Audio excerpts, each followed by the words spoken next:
Assalamualaikum warahmatullahi wabarakatuh. Bersama saya Yulia Pojia, mahasiswi Sunan Gunung Jati Bandung.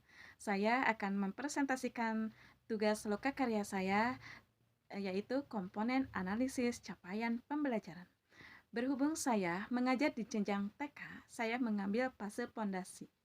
Nih teman-teman, sebelum ke pembahasan, yuk kita berdoa terlebih dahulu.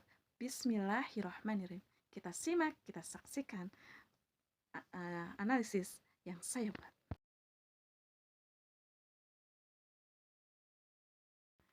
Teman-teman, sebelum kita menuju ke CP elemen dan subelemen, kita membahas rasionalitas mata pembelajaran pendidikan agama Islam dan budi pekerti. Nah, kita harus pahami dulu tentang rasionalitas yang ada di materi pendidikan agama Islam.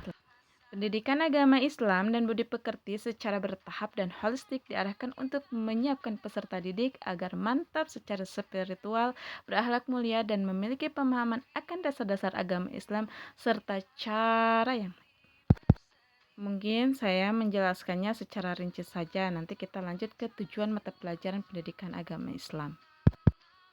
Tujuan mata pelajaran pendidikan agama Islam dan budi pekerti, kita harus tahu tujuannya seperti apa. Yang pertama, misalkan memberikan bimbingan kepada peserta didik agar mantap spiritual, berakhlak mulia, selalu menjadikan kasih sayang dan sikap toleran sebagai landasan dalam hidup.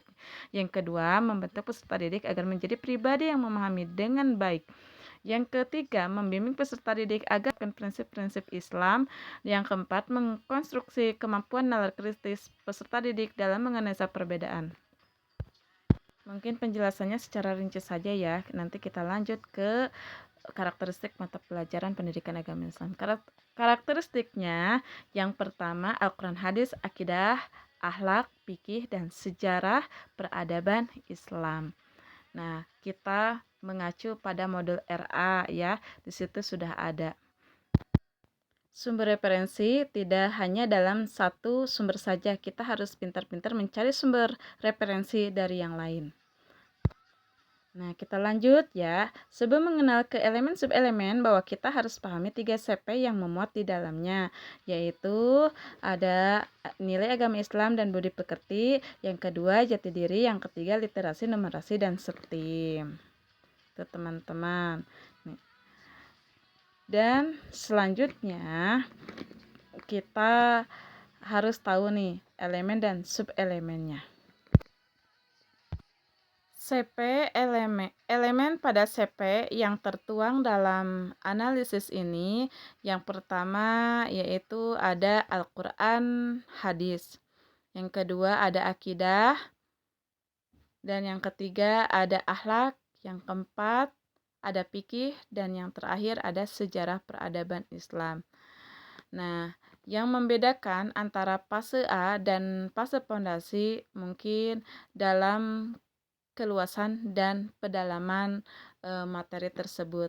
Nanti setelah kita mengacu pada CP dan tujuan pembelajaran, maka akan terancang pada modul ajar sehingga alur tujuan pembelajaran ini itu sudah ada.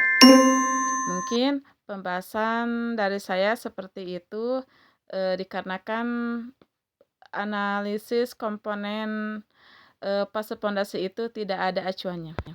Saya kolaborasikan saja materi ini dengan berbagai sumber. Sekian dan terima kasih. Assalamualaikum warahmatullahi wabarakatuh.